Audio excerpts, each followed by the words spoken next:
Hello there, welcome to the Saroy channel.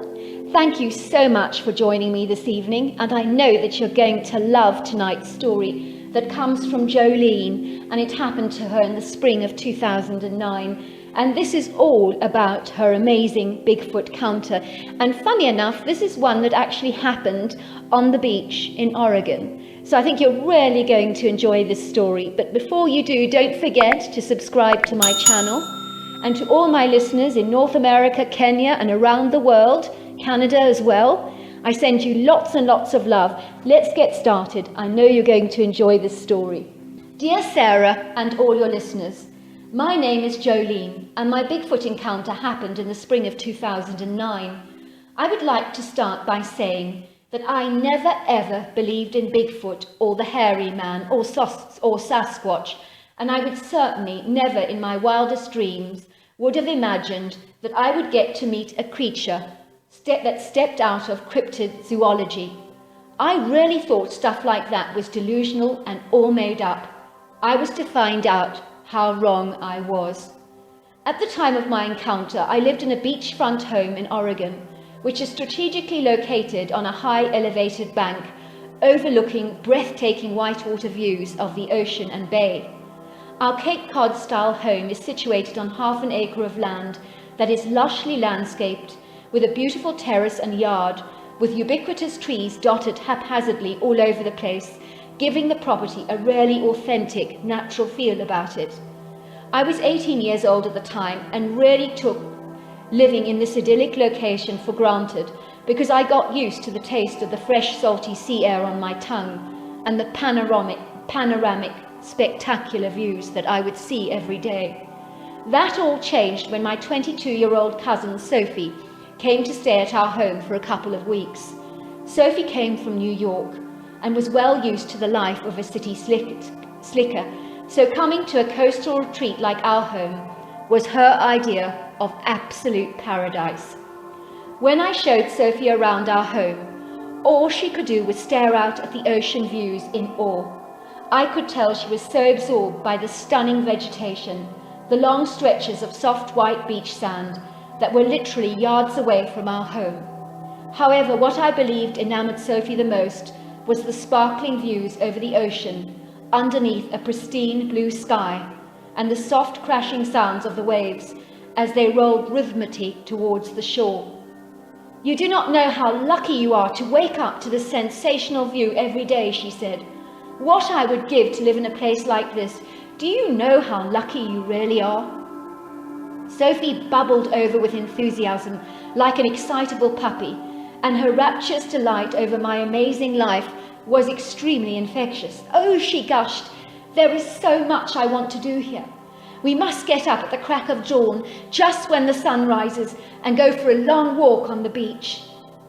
When she said that, my heart sank.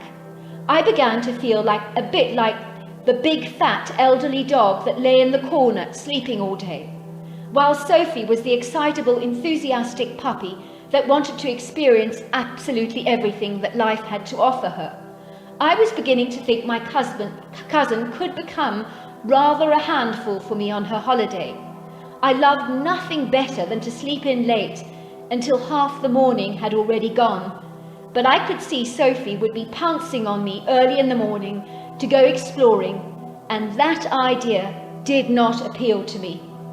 My family were delighted to see Sophie, and that night we all took her out to our favourite seafood restaurant, where we indulged in some of the local specialities which Sophie loved.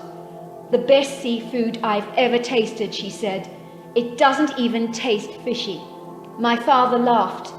If your fish tastes fishy, he said, then it's not fresh. I did not know that, she said. Is that true? It most certainly is, said my father. It was 4:30 in the morning, and I found myself being shaken by Sophie, who was eager to get me up as quickly as possible. I felt very annoyed. What time was this, I thought? Was my cousin completely bonkers? Was she stark raving mad?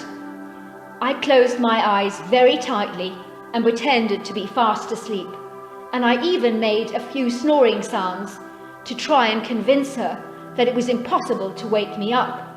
Sophie did not give up. She was relentless. She shook me even more vigorously and pinched my arm so tightly that I let out a huge squeal. Ouch!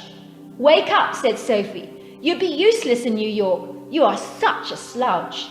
Now I was annoyed. Sophie, I said, looking at my cell, what time is this? It's still dark outside. Are you completely off your rocker? I want to go down to the beach and watch the sunrise, she said. You have the ocean every single day, but I don't. I just want to enjoy every minute while I'm here, and I want to share it with you. One day you'll thank me for it, she promised. When will that be? I asked sarcastically. When you're old and grey, and maybe you're frail, and you'll look back on your life and say, thank goodness I experienced those sunrises with Sophie. Now I can revisit that memory. All right, I said begrudgingly. I'm coming, but do not make a sound because my parents are fast asleep, and the last thing you want to do is wake up my grumpy father. I reluctantly got dressed and followed Sophie down the wooden steps of the large wooden deck that surrounded our home, that offered sensational all-round views of the magnificent ocean. This deck of ours was a favourite spot for my parents to entertain on, and we had enjoyed wonderful summers out here barbecuing meat over an open grill, all the while truly being able to appreciate the glorious views and the sound of the ocean waves, not to mention the amazing bird calls from the gulls gliding over the water with their long white wings. It was quite a breezy morning as we ventured out onto the beach. The white sand was cool on our bare feet. It was low tide, and so the sea had retreated further away from the beach, and we found ourselves walking on the wet, firm sand. It was still dark outside, but the outside lights from my house, including my torchlight, offered as much light as we needed. In the olden days, said Sophie, this was the time when smugglers would operate the deliveries of their stealth cargo from the sea to land. It must have been quite exciting operating all those secret missions under the guise of darkness. Just imagine. Sophie, I laughed, you do think about crazy things. Suddenly Sophie ran towards some footprints in the sand. I was stunned. Who was up and about so early, I wondered, as I observed the long trail of footprints that were clearly visible all down the beach. The footprints were absolutely enormous, and when I say enormous, I'm not exaggerating. I mean enormous. I would say they were 18 inches, and the person, like us, was clearly walking around barefoot, and only the angle of the toe on the foot looked strange. Otherwise, the feet were like owls, but much, much bigger. Look at these footprints, gushed Sophie with excitement, and look at the strides. They're huge. I kid you not when I say the person who has walked down the beach with these enormous feet must have been taking strides about 4.5 of our feet. You know how big you'd have to do that? Sophie and I looked at each other in horror. Who could this be, we wondered? Who has feet this big? Bigfoot, laughed Sophie. It's got to be a Bigfoot. Sophie, you get crazier by the minute, I laughed. Bigfoot does not exist. It's like that Loch Ness monster stuff in Ireland. In Scotland. It's a myth and a legend. I'm not sure that your dad would agree about that. What are you talking about, Sophie? I asked, looking bemused. Why don't you ask him, said Sophie. Let's just say your dad and my dad had an encounter with a Bigfoot once, but he never talks about it. Why not? I asked, feeling irritated that Sophie knew something that I didn't. Because of people like you that think Bigfoot is just a huge hoax. I never said that I was not open to having my mind changed, I argued. Well then, said Sophie excitedly, let's follow the footprints and see where they go. I grew hesitant. If Bigfoot is real, I said, what if he's dangerous? Don't be silly, laughed Sophie. We're not going to go up to him and say, hello there, Mr. Bigfoot. Hi, my name is Sandra. How do you do? Of course not. We will follow the steps and hide away so that he does not see us. But we want to see him. You know how many people would die to be in our shoes right now? I was not convinced anyone wanted to be in my shoes now, and I, for one, didn't want to be in them either. The idea of following these footprints gave me a huge sense of foreboding. I had never believed in Bigfoot before, but the idea of pursuing such a potentially unpredictable creature gave me the chills. If my father had seen a Bigfoot, then they had to be real. But why would he have not told me about his encounter? I wondered, why was there all this secrecy? I finally agreed with Sophie about following the fresh footprints in the sand, and that is what we did, and they seemed to just go on forever and ever, until finally they just seemed to stop in the middle of nowhere. Just like that. It was extremely weird. Unless, of course, I said, pointing to the rocky outcrop, he leapt onto those rocks and walked along there. That seemed like the only reasonable explanation for the end of the footprints. We had walked quite a way. Let's turn around and go home, I said. I really think pursuing this Bigfoot fellow is a little over the top, don't you? Suddenly we heard whistling. Did you hear that? Gasped Sophie, looking exciting. It has to be looking excited. It's got to be Bigfoot, and he's coming this way. Quickly, run, hide, do something. He's coming.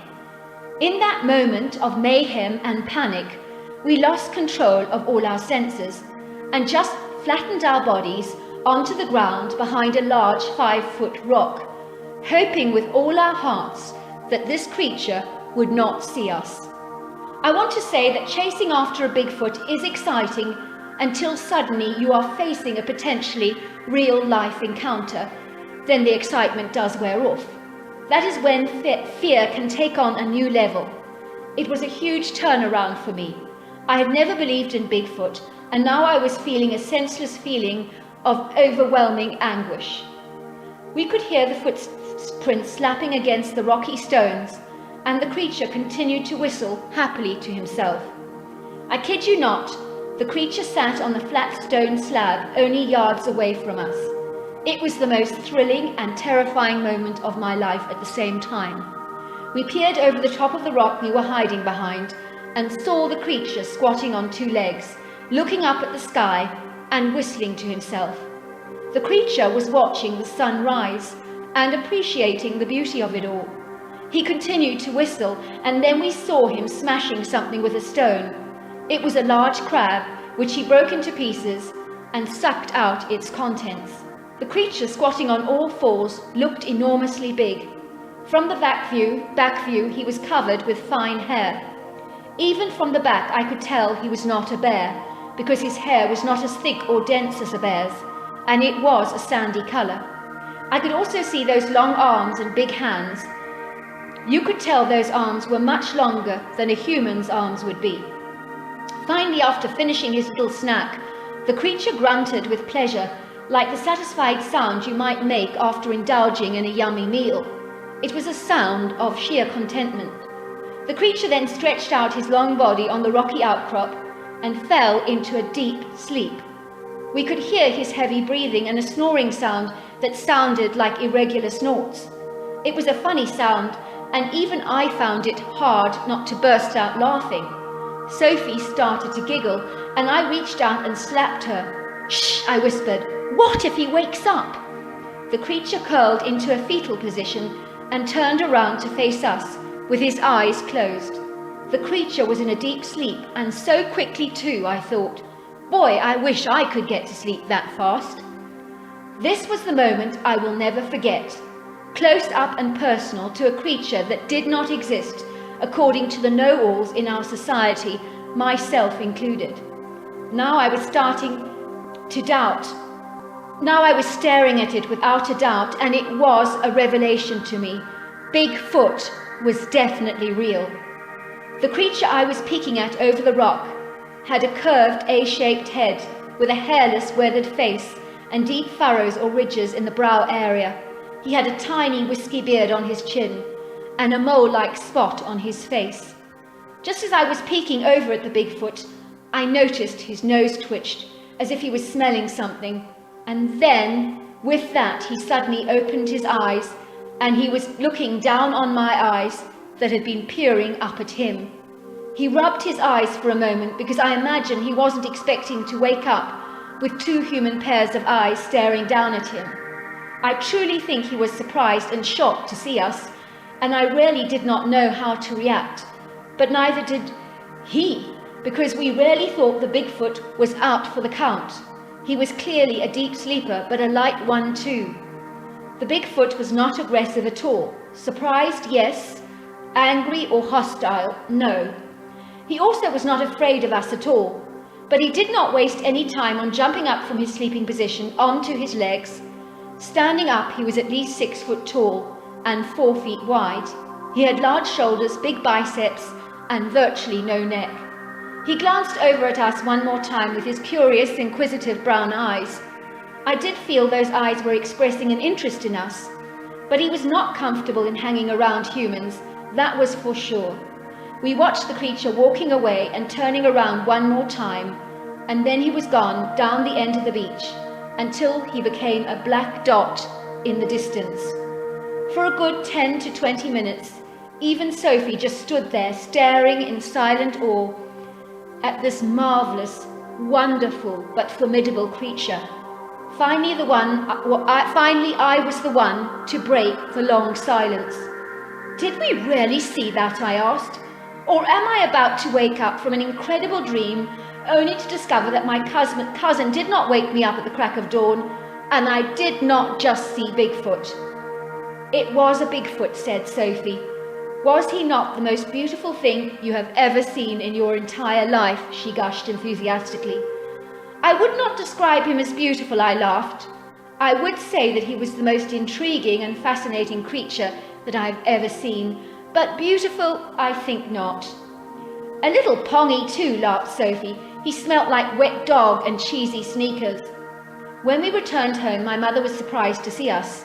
I thought you girls were fast asleep, she said. Come and sit down. I'm making blueberry pancakes with maple syrup. I hope you like that, she asked. Oh, I love that. We sat at the table eagerly and wolfed down the pancakes hungrily. My mother looked at us in astonishment. Anyone would think you had not eaten for a month, she laughed. That sea air has really revved up your appetites. I needed the sugar badly, laughed Sophie, after what we saw. What did you see? Asked my mother, smiling. A Bigfoot, said Sophie. We saw Bigfoot. At that moment, my father entered the room, and as he heard Sophie saying Bigfoot, I saw my father growing as white as a sheet, as if he'd just seen a ghost. My mother roared with laughter. Did you hear that, Niall? She hooted. They saw a Bigfoot. They saw a Bigfoot. My mother's laughter revealed that she thought we were joking. She was so dismissive about what we had told her, and not for a moment did she believe it. You saw a Bigfoot. She laughed. My father was not so amused. You said you saw a Bigfoot, said my father, growing alarmed. Whereabouts? He asked. Oh, he was on the beach, laughed Sophie.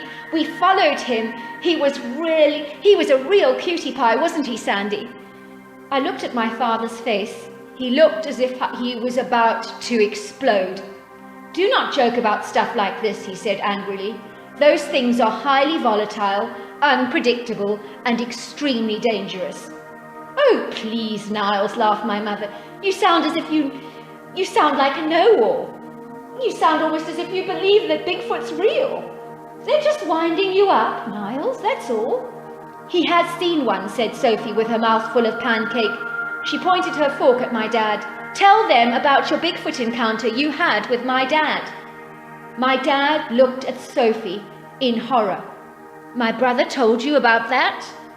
No, he just said that you both saw Bigfoot once and it was terrifying. That's all he told me. Well, he was lying to you, said my dad adamantly.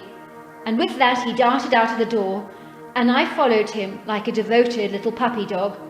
He had entered the bedroom and was rapidly dialing his cell phone and pacing up and down the bedroom with a look of extreme anguish on his face.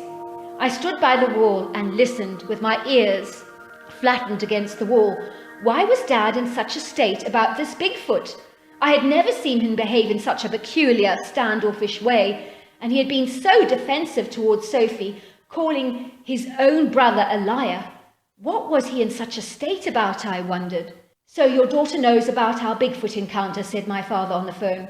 Did I not tell you to never ever tell anyone about it? You betrayed me, he continued. Well, even if you did not tell her about our Bigfoot experience, you told her enough, and she's asking all these questions and making stories about seeing a Bigfoot on the beach. You bet it freaked me out, he said. I told her you were lying, and you must tell her that it was all a wind-up and that you were just teasing her. We can never tell anyone about this, understand, said my father. And at that, he put down the receiver, looking extremely angry. I never got to hear what happened to my father with his brother, but I gathered enough information to know that my father had had a very traumatic Bigfoot experience, one that he would never ever reveal. Even a mention of the hairy man brought him out into a cold sweat. Sophie got a phone call from her dad telling her that he had lied about his Bigfoot encounter just to wind her up and tease her. But Sophie knew he was doing that to humour my dad. We both knew that. We decided to tell my dad that we had lied about the Bigfoot we had seen on the beach. I could see the huge relief wash over his face, and he said something like, "If Bigfoots were real, they sure would not hang around a sandy beach or an area like this." I do not know why my dad has sworn his brother to such secrecy about a Bigfoot encounter. Maybe he's afraid of the doubters and the skeptics.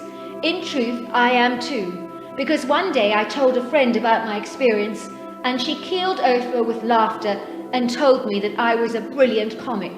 So there you are. I'm not going to tell anyone about my encounter, and neither is Sophie. But why not in an anonymous letter?